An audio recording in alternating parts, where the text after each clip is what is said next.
Hello friends and welcome to the Exams Made Simple, and we are back again with the Hindu complete newspaper analysis for 7th of August 2022।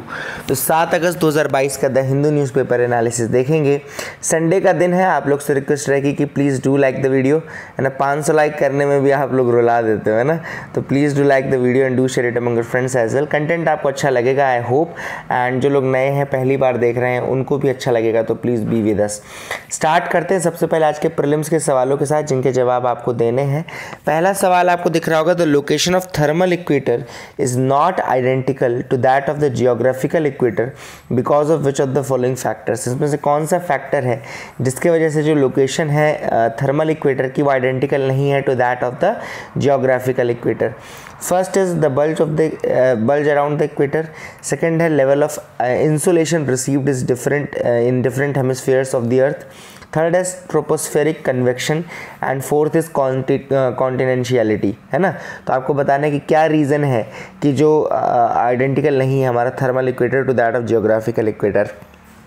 दूसरा सवाल है culturable Westland category जो होती है land use की, उसमें से ये कौन सी कैटेगरी होती है। कल्चरेबल वेस्टलैंड, इनमें से कौन सी कैटेगरी होती है लैंड यूज़ की। ऑप्शंस आपके सामने हैं, आप बताइएगा कौन सा करेक्ट आंसर है। एंड क्वेश्चन नंबर थर्ड आपके सामने दिख रहा होगा आपको, 3 स्टेटमेंट्स दिए हुए हैं जिसमें कि आपके कोल के रिगार्डिंग। पहला स्टेटमेंट है about 80% of the coal deposit in India is of bituminous type and is of non coking grade.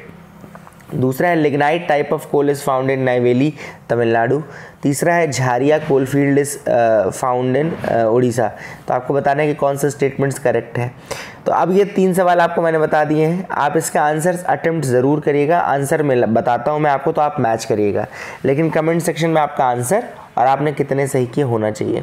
पहला सवाल था कि क्या रीज़न है कि ये इक्वेटर सेम नहीं है, तो इसका रीज़न है कॉन्टिनेंशियलिटी, है ना। तो लैंड के कारण, क्योंकि लैंड बहुत जल्दी गर्म हो जाता है ना, और बहुत जल्दी ठंडा भी हो जाता है, और वाटर का अलग रीज़न है ना, और ये सारी चीज़ें हैं।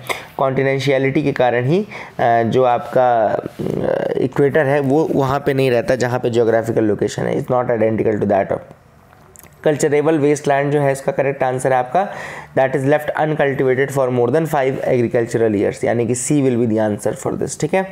क्वेश्चन नंबर थर्ड आपसे मैंने पूछा था कि इनमें से कौन सा स्टेटमेंट सही है, तो पहला और दूसरा स्टेटमेंट सही है, पर झारिया कोलफील्ड जो है वो झारखंड में है, ना कि उड़ीसा में, इसलिए तीसरा स्टेटमेंट जो है वो गलत हो जाएगा। आई hope you got clarity regarding all these 3 questions. आगे मूव करते हैं, देखते हैं और क्या इंपॉर्टेंट क्वेश्चंस हैं।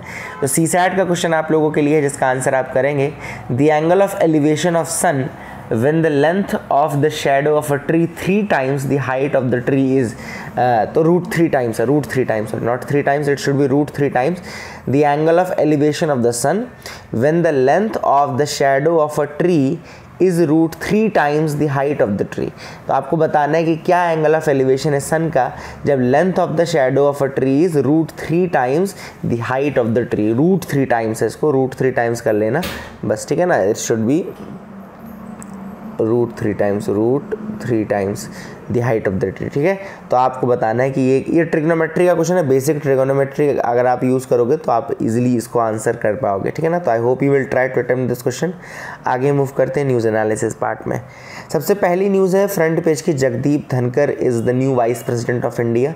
तो मार्गरेट एल्वा को डिफीट करते हुए Jagdeep Dhankhar ji has become the new vice president of India. Vice president के बारे में बता दूं मैं आपको, तो वाइस प्रेसिडेंट का जो इलेक्शन होता है उसमें एक इलेक्टोरल कॉलेज होता है। उस इलेक्टोरल कॉलेज में कौन कौन होते हैं, तो सबसे पहले याद रखिएगा जो प्रिंसिपल यूज होता है वो होता है proportional representation by means of single transferable vote, है ना। Proportional representation by means of single transferable vote. Then इसमें पार्टिसिपेट कौन करता है, तो elected members of Lok Sabha and Rajya Sabha and nominated members of Lok Sabha and Rajya Sabha. कुल मिलाकर के जो वाइस प्रेसिडेंट का इलेक्शन होता है उसमें स्टेट लेजिस्लेटिव असेंबलीज पार्टिसिपेट नहीं करती हैं, ठीक है ना।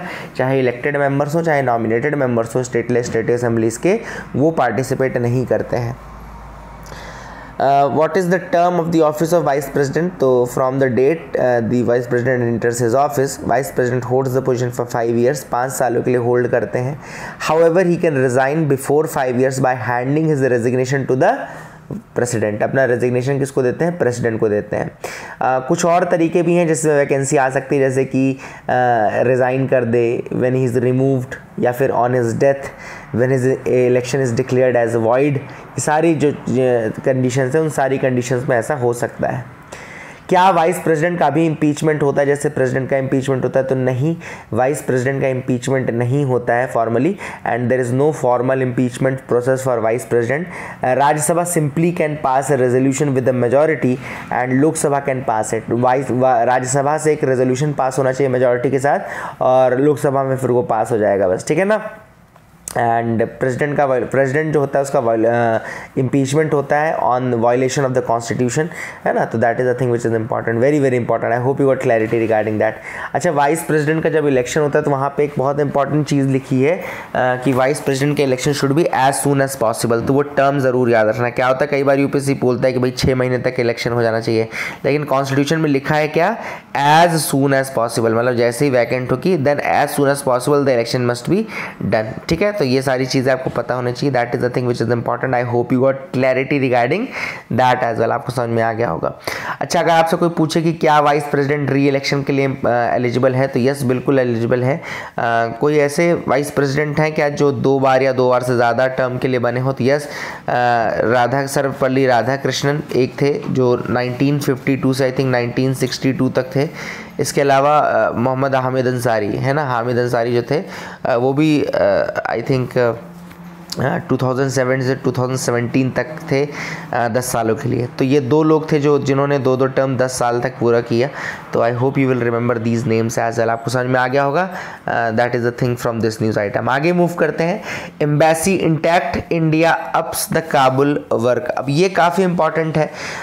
यहाँ पे जो अफ़गानिस्तान में हमारी एम्बेसी है, कहाँ पर है वो? हमारी काबुल में एम्बेसी है।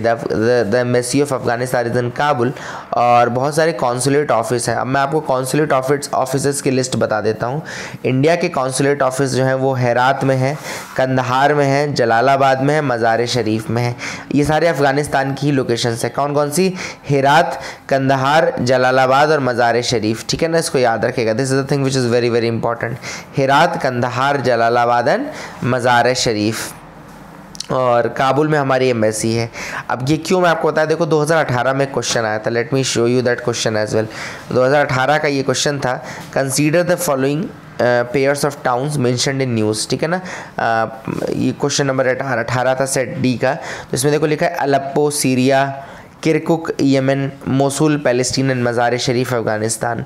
तो मज़ार शरीफ अफ़गानिस्तान सही है, अलेप्पो सीरिया सही है, मोसुल पैलेस्टीन गलत है। मोसुल कहाँ पर है? इराक है, मोसुल इज़ इन इराक, ठीक है ना। तो अब ये 3 पार्ट आपको अगर पता है, तो अगर आपको किरकुक नहीं भी पता तो भी आपका आंसर आ जाता है, बहुत ही ईजिली आ जाता है, ठीक है ना। ये that is the thing which is important. I hope you got clarity regarding that as well. तो इस तरह के क्वेश्चंस आ जाते, इसलिए मैंने आपको बता दिया कहाँ कहाँ हमारी एम्बेसीज़ हैं। लोकेशंस याद रखना, हेरात, कंदहार, जलालाबाद, मज़ार शरीफ, और हमारी एम्बेसी कहाँ पर है? काबुल में। I hope you got clarity regarding that as well. आगे मूव करते हैं, देखते हैं क्या इंपॉर्टेंट न्यूज़ आर्टिकल्स हैं। आगे आप भी मूव करिए, यहाँ देखते हैं क्या इंपॉर्टेंट न्यूज़ आर्टिकल्स हैं, जो भी रहेंगे हम सारे डिस्कस करेंगे। तो यहाँ तो ऐसी कोई ख़ास नहीं है, एड्स तो बताऊँगा नहीं ना, क्लासीफाइड्स पढ़ने की ज़रूरत तो है नहीं। अब आगे मूव करते हैं। ये न्यूज़ है, Sri Lankans job hunt in West Asia hurt prospects of NRIs. अब यहाँ पे सिंपल से बस आपको ज़्यादा नहीं जानना है, सिर्फ इतना जानना है कि देखो क्या है, अभी श्रीलंका में क्राइसिस चल रही है। तो श्रीलंका के बहुत सारे लोग माइग्रेंट बन करके कहाँ जा रहे हैं? वेस्ट एशिया में जा रहे हैं, ठीक है ना। श्रीलंका के माइग्रेंट बन के कहाँ जा रहे हैं? वेस्ट एशिया में जा रहे हैं। अब आप समझो, वेस्ट एशिया में ऑलरेडी इंडियंस बहुत ज़्यादा है ना, स्पेशली जो केरलाइट्स हैं, they are very high in number, है ना। और वो जो है गल्फ़ कोऑपरेशन कंट्रीज़ में बहुत ज़्यादा काम, गल्फ़ कोऑपरेशन काउंसिल की कंट्रीज़ में बहुत ज़्यादा काम कर रहे हैं ऑलरेडी, ठीक है ना। तो ऐसे में एक तरीके से आप क्या हो रहा है, एक तरीके से कंपटीशन आ गया है ना। तो ये जो है, this can hurt the job prospect of the Indians in West Asia, this can be the thing which is there, है ना। This might hurt the Indians who are searching jobs in the GCC countries, जो Gulf Cooperation Council countries हैं, वहाँ पे ये सब काफ़ी impact पड़ सकता है, ठीक है ना। अब आपके दिमाग में एक सवाल आ रहा होगा कि भैया जीसीसी कंट्रीज़ हैं कौन कौन सी, है ना। तो जीसीसी कंट्रीज़ हैं, लिख लीजिए आप लोग, जीसीसी कंट्रीज आपकी बहरीन है, the Bahrain is one such country. दूसरी आपकी कुवैत है, second is Kuwait. Third is Oman, Oman आपकी एक कंट्री है। Then Qatar, Qatar is another country which is a GCC country. Then Saudi Arabia is one country, Saudi Arabia is another country. देन इसके अलावा आपका UAE, ठीक है ना। तो ये 6 कंट्रीज़ कौन कौन सी हो गई? ये कंट्रीज़ हो गई Bahrain, Kuwait, Oman, Qatar, Saudi Arabia and UAE, ठीक है। तो that is the thing which is important. और ये जीसीसी बना कब था पता है आपको? जीसीसी बना था 1981 में, 1981 में जीसीसी बना था। और इसका हेडक्वार्टर आपका रियाद में है, जो कि सऊदी अरेबिया में है, रियाद, वहाँ इसका हेडक्वार्टर है। That is the thing which is important and I hope you got clarity regarding all these facts and all, ठीक है। इसको याद रखिएगा। आगे मूव करते हैं, देखते हैं और क्या इंपॉर्टेंट न्यूज़ आर्टिकल्स हैं। इडुक्की रिजर्वायर, अगर आपसे कोई पूछे तो केरला में एक रिजर्वायर है जो कि बारिश के समय काफ़ी इसका लेवल बढ़ जाता है, यू कैन रिमेंबर दैट, है ना।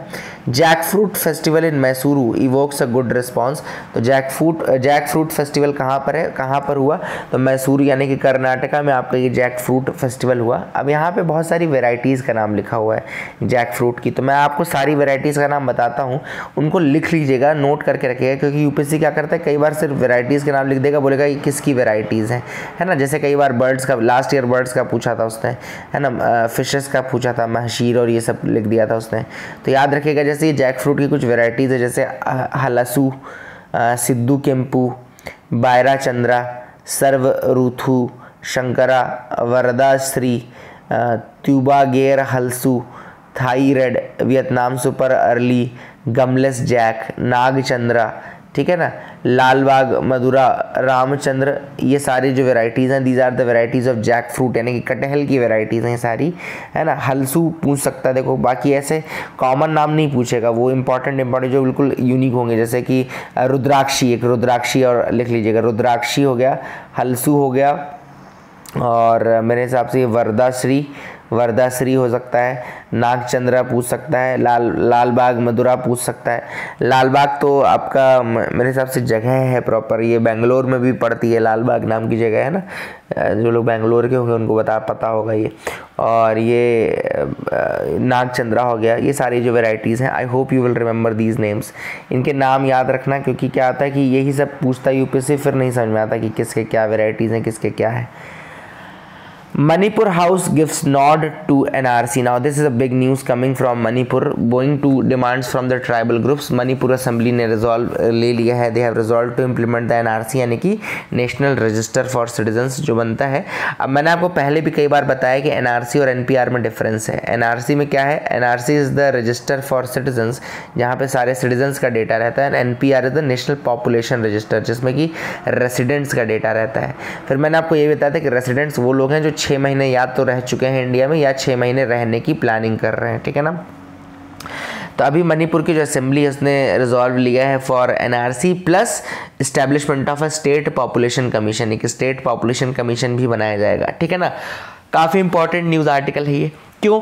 अब इनका ये कहना है कि कंट्री की जो पॉपुलेशन है, जो countries population growth rate was 87.67 between 1971 to 2001 and 2001 से 2011 के बीच में ये जो पॉपुलेशन ग्रोथ थी ये 120% के आसपास है।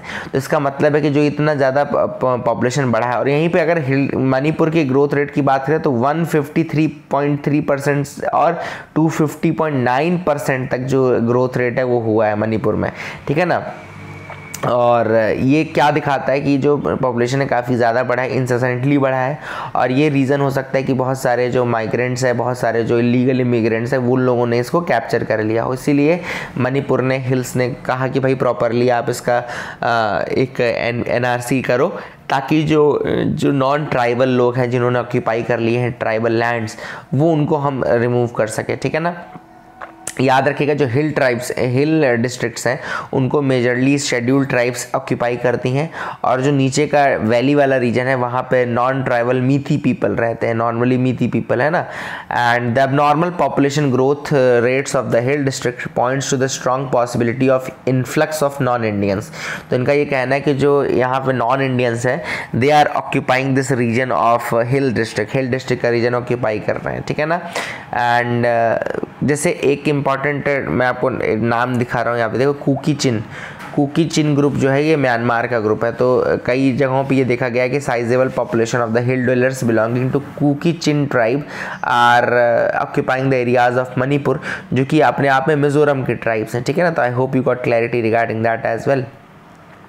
अभी तक असम एकमात्र स्टेट था जहाँ पे एनआरसी हुआ है, तो अब वहाँ पे कह रहे हैं कि एनआरसी की ज़रूरत है, प्लस स्टेट पॉपुलेशन कमीशन बनाने की ज़रूरत है, स्टेट पॉपुलेशन कमीशन की बनाने की ज़रूरत है। एंड ये स्टेट पॉपुलेशन कमीशन बनाने की बात तो नेशनल पॉपुलेशन पॉलिसी ने भी कही है ना। तो नेशनल पॉपुलेशन पॉलिसी ने भी ये बात कही कि भाई एक नेशनल स्टेट पॉपुलेशन कमीशन बनाने की आवश्यकता रहती है। Assam is the only north eastern state to have implemented the NRC as of now. अभी तक असम एकमात्र ऐसा is the only north eastern state जिसने कि इम्प्लीमेंट किया है एनआरसी को, है ना, याद रखिएगा। इसके अलावा Manipur government approved 1961 as the base year for identifying the natives and effectively implementing the inner line permit. तो अभी मणिपुर में इनर लाइन परमिट लगता है ना।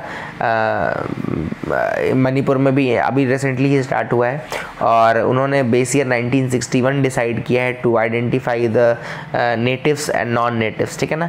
इनर लाइन परमिट आपको पता होगा कि एक टेम्पररी ट्रेवल डॉक्यूमेंट होता है जो कि जिसकी ज़रूरत पड़ती है for the residents of Indian states, है ना। आपको अगर जाना है वहाँ पे, चाहे वो इंडियन ही क्यों ना जा रहे हो, वहाँ पे आपको अगर जाना है तो ILP लेके जाना पड़ेगा। जैसे इसमें कौन कौन सी जगहें हैं, नागालैंड, मिज़ोरम, अरुणाचल प्रदेश और आपका मणिपुर।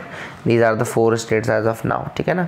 और ये याद रखिएगा कि ये जो ILP है वो एक एक्ट के थ्रू आया था। एक्ट के थ्रू कौन सा, ये है बंगाल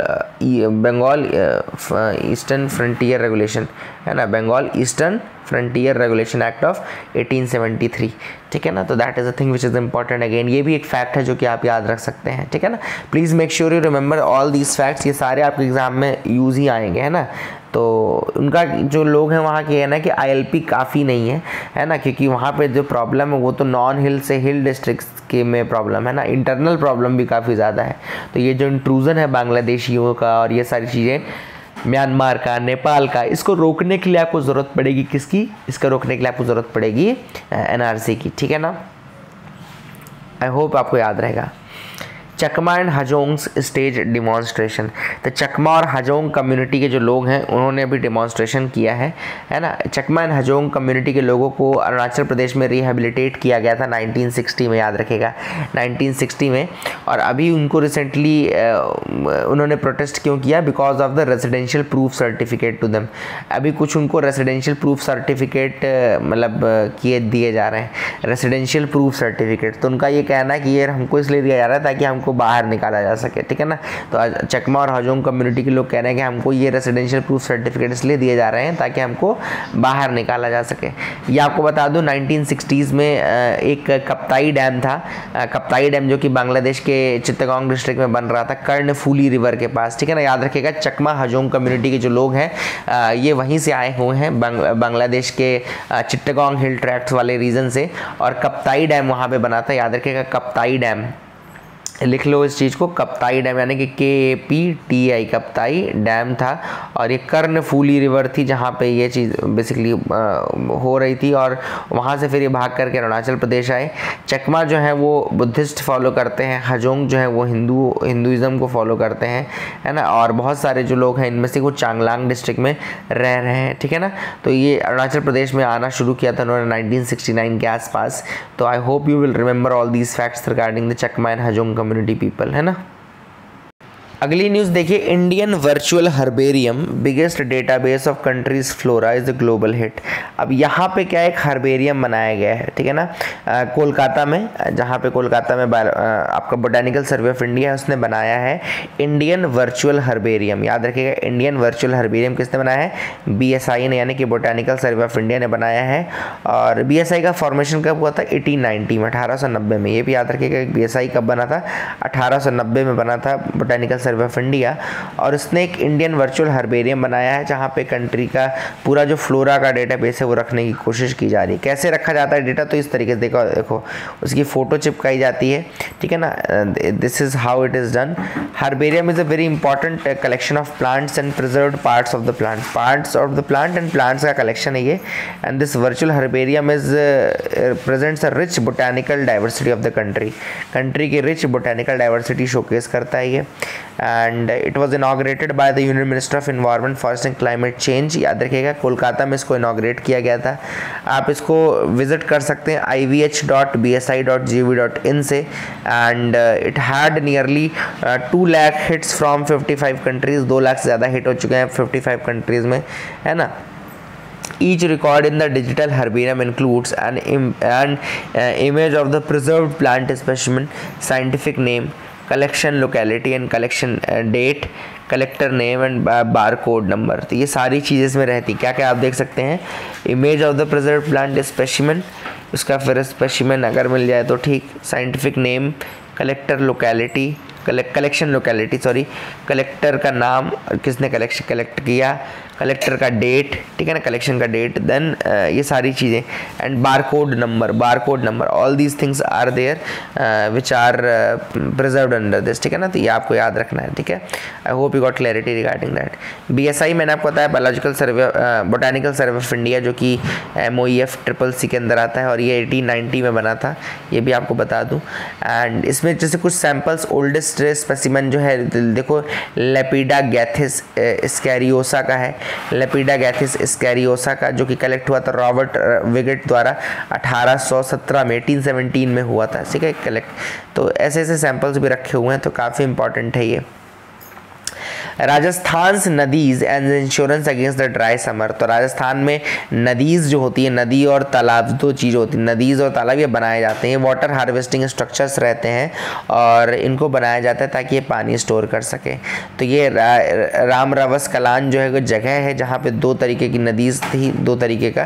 पहला था, इसका नाम था देवली और दूसरा है चांद। याद रखिएगा, पहला है देवली और दूसरा है चांद, और जिसमें चांद जो है वो बड़ा है, देवली थोड़ा छोटा रहता है। एंड दे आर इन ओरांस और सैक्रेड ग्रुप्स, इनको ये ओरांस नाम के सैक्रेड ग्रुप्स में ये बने हैं, ठीक है ना। देवली इज अ नदी, देवली एंड चांस, ये नदी वहाँ पर आपको ऑलरेडी बता दी, वाटर हार्वेस्टिंग स्ट्रक्चर्स है जो कहाँ पर है, सैक्रेड ग्रुप्स ओरांस में। ये 3 नाम याद रखिएगा इस न्यूज़ से संबंधित, और ये वाटर हार्वेस्टिंग स्ट्रक्चर्स याद रखिएगा, आपसे क्वेश्चन बन जाएगा। आगे मूव करते हैं, देखते हैं और क्या इंपॉर्टेंट न्यूज़ आर्टिकल्स है जिनके बारे में हमको डिस्कस करना है। तो यहाँ पे तो कोई खास न्यूज़ आर्टिकल नहीं है, तो you can move ahead with me. Why strengthening genomic surveillance is an imperative. क्यों जीनोमिक सर्विलेंस का स्ट्रेंथन करना ज़रूरी है। तो यहाँ पे देखो लिखा हुआ है कि जीनोमिक सर्विलेंस जो है ये प्रोवाइड करता है इंटरेस्टिंग इंसाइट्स। मतलब जीनोमिक सर्विलेंस क्या है, कुल मिलाकर के किस तरीके से जीनोम चेंज हो रहा है, जो वायरस है जैसे मंकी पॉक्स वायरस है वो किस तरीके से इवॉल्व हो रहा है, इसके ऊपर थोड़ा निगरानी रखना, इन सबकी डिटेल्स इकट्ठी करके रखना, यही तो है जीनोमिक सर्विलेंस। तो अब ये बेसिकली क्यों ज़रूरी है, ऑब्वियसली आपको ट्रेस करने में मदद मिलेगी, ट्रैक करने में मदद मिलेगी, ट्रांसमिशन किस तरीके से हो रहा है, कैसे उससे बचा जा सकता है, ये सारी चीज़ें आप मतलब सीख सकते हैं, वेरी इंपॉर्टेंट। ऐसे आप किसी भी डिसीज़ को आउटब्रेक या एपिडेमिक बनने से रोक सकते हैं, मतलब कि इस तरीके से अगर आप एफर्ट करेंगे, और उसका ह्यूमन टू ह्यूमन ट्रांसमिशन कैसे हो रहा है, कैसे उसको प्रिवेंट किया जा सकता है, ये सारी स्टडीज़ आप जीनोमिक सीक्वेंस को पढ़ के कर सकते हैं। अब यहाँ पे एक नाम था, देखो GISAID क्या है उसके बारे में थोड़ा सा हम बात कर लेते हैं, ठीक है ना। तो GISAID बेसिकली क्या होता है, it's a public platform which was started by WHO इन 2008। एक पब्लिक प्लेटफॉर्म है इसको कि WHO ने 2008 में स्टार्ट किया था for countries to share the genome sequences. उसमें कंट्रीज़ क्या है, जीनोम सीक्वेंसेस को सबमिट कर सकती हैं, अपने अपने नॉलेज को शेयर कर सकती हैं। तो एक अल्टरनेटिव है बेसिकली, ये पब्लिक डोमेन का शेयरिंग मॉडल है, पब्लिक डोमेन शेयरिंग मॉडल है जिसमें कि इन्फॉर्मेशन शेयर हो सकती है regarding the genome and all. और इसका बेनिफिट क्या मिलेगा, ऑब्वियसली सबको रिसर्च करने की ज़रूरत नहीं पड़ेगी, एक रिसर्च किया दूसरे को ट्रांसफ़र कर दिया, अब उसी चीज़ पे तो रिसर्च करके टाइम नहीं वेस्ट करेगा ना कम से कम वो। अगली न्यूज़ है यहाँ पे अल्फ़ा फोल्ड के रिगार्डिंग। अल्फ़ा फोल्ड क्या है, मैंने आपको बताया था कि किसी भी प्रोटीन का स्ट्रक्चर समझने के लिए अभी एक नया आर्टिफिशियल इंटेलिजेंस नेटवर्क का यूज़ किया जा रहा है जिसका नाम है अल्फ़ा फोल्ड। तो remember this is the name alpha fold, this is the name of the network, और आर्टिफिशियल इंटेलिजेंस नेटवर्क है जो कि किसी भी प्रोटीन का स्ट्रक्चर समझने में मदद करेगा। अगली है क्रिस्पार Cas9 जीनोम का यूज़ करके सिकल सेल डिसीज़ को ठीक करने की कोशिश की जा रही है। क्रिस्पार Cas9 आपको पता है जीन एडिटिंग की टेक्निक है जिसमें Cas9 एक सीजर की तरह काम करता है, जो कि जैसे अगर कोई डिफेक्टेड DNA है तो उसको यहाँ से कट कर दिया है ना, तो हटा दिया। तो क्रिस्पार Cas9 is basically gene editing technique, आपको बता दिया था मैंने। और Cas9 जो है उसमें एक मॉलिक्यूलर सीजर की तरह काम करता है प्रोटीन, है ना, दैट इज़ द थिंग। अब सिकल सेल अनीमिया क्या होता है? सिकल सेल बेसिकली एक डिसीज़ है जिसमें जो RBCs हैं बॉडी में, सिकल सेल अनीमिया जो रहती है जिसमें RBCs कंडीशन ऐसी हो जाती है कि वो they are not sufficient to transport the oxygen throughout the body. अब ऐसा होता क्यों है? क्योंकि नॉर्मली जो RBCs रहती हैं वो स्फेरिकल शेप की रहती हैं, लेकिन ऐसे टाइम पे जब सिकल सेल आपको अनीमिया हो जाए तो आपकी बॉडी जो है वो उसमें जो RBCs हैं वो एबनॉर्मल शेप की हो जाती हैं, सिकल के शेप की या क्रिसेंट शेप की, कुछ इस तरीके से। माई drawing is not that good, लेकिन कुछ इस तरीके से ऐसी हो जाती है ना, this is how the shape turns. और अब देखो ये इतना शार्प हो जाता है ना कि बाकी RBCs को भी कट कर देता है। तो ये एक प्रॉब्लम है सिकल सेल एनीमिया की, नई सेल्स जो बनती है उनको भी कट करता जाता है, ठीक है। और नॉर्मल ब्लड सेल जो है वो 120 दिन तक सर्वाइव करते हैं RBC, लेकिन सिकल सेल एनीमिया की केवल 10 से 20 दिन सर्वाइव करती हैं। इसीलिए जो पेशेंट है उसमें क्रिटिकल RBC की कमी हो जाती है because of that disease. Study of rock agama gives insight into urbanisation and conservation.